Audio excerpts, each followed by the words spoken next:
The Hep Hep riots from August to October 1819 were pogroms against German Jews beginning in the Kingdom of Bavaria, during the period of Jewish emancipation in the German Confederation. The anti-Semitic communal violence began on August 2, 1819 in Würzburg and soon reached the outer regions of the German Confederation. Many Jews were killed and much Jewish property was destroyed. Historical background: the riots took place in a period of heightened political and social tension, shortly following the end of the Napoleonic Wars in 1815 and the Great Famine of 1816–17, and on the eve of the repressive Karlsbad decrees. In many German cities, emancipation of the Jews had only begun in recent years. After centuries of living in the countries of Central Europe as non-citizens with restricted rights, the status of Jews varied throughout the 36 independent German states and free cities. Some had revoked the recent Napoleonic-era emancipation edicts. Others maintained them officially but ignored them in practice. In most German territories,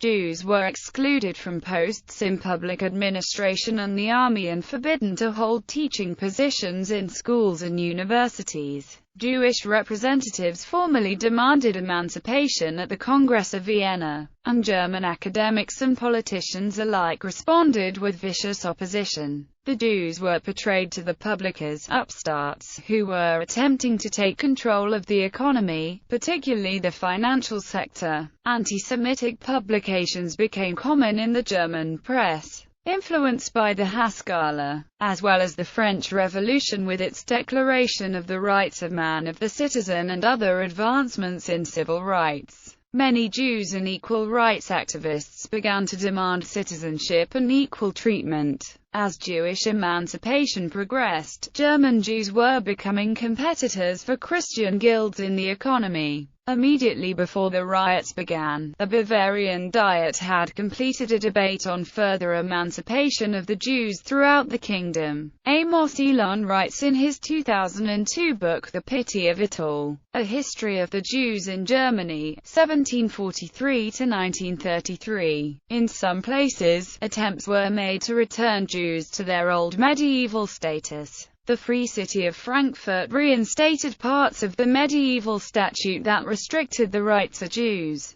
As of 1816, only 12 Jewish couples were allowed to marry each year. The 400,000 gulden the community had paid the city government in 1811 in return for its emancipation were declared forfeited.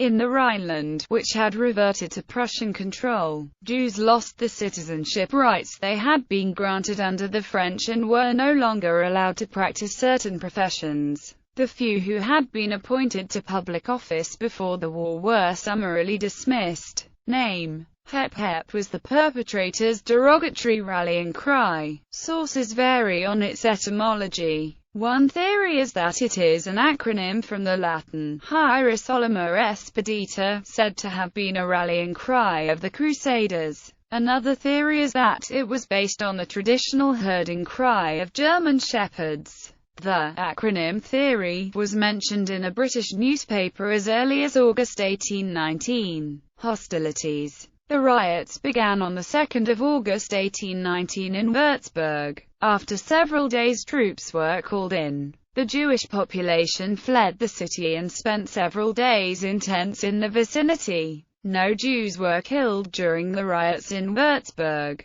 The riots swept through other Bavarian towns and villages, then spread to Bamberg, Bayreuth, Darmstadt, Karlsruhe, Mannheim, Frankfurt, Koblenz, Cologne and other cities along the Rhine, and as far north as Bremen, Hamburg, and Lübeck. In some towns, the police appeared too late or stood by idly while the mob raged through the streets. In towns where the militia arrived promptly, the riots were put down relatively quickly. In Heidelberg, the police were tardy in their response, but 2 professors and their students took the law into their hands and prevented a bloody pogrom. They restrained the culprits and made citizens' arrests. With the exception of Heidelberg, townspeople generally remained passive bystanders. In several cities, members of the bourgeoisie, students, and even university professors were among the instigators. Ludwig Robert, a Jewish playwright who recently converted to Christianity, gave an eyewitness account of the rioting.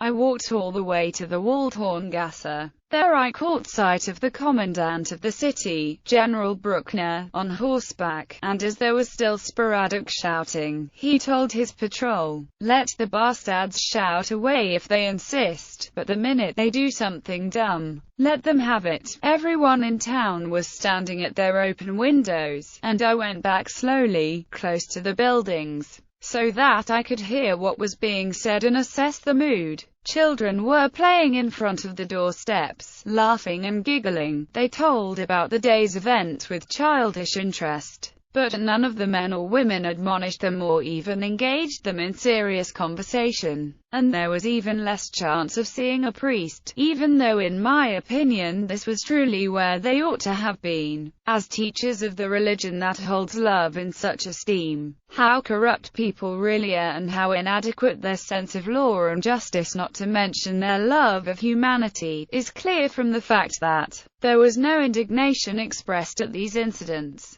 Not even in the official papers. The townspeople are said to have been angry with Bruckner for closing the taverns right away. They threatened to tear him off his horse. After 3 days of pogrom in Karlsruhe, the infantry was called in and cannons were deployed in the streets. The Grand Duke of Baden demonstrated his solidarity with the Jews of his capital by taking up residence at the home of a prominent Karlsruhe Jew. After this, calm was restored. Effects and reactions. The riots intensified already existing tensions between German Jews and Gentiles, as well as internal discord and self-analysis within the German Jewish community. Many proponents of emancipation believed that to be treated as equal, German Jews must become fully German, and attempts to assimilate and integrate into secular German society increased among German Jews in the aftermath of the hostilities. Another direction was offered by the movement Wissenschaft des Judentums.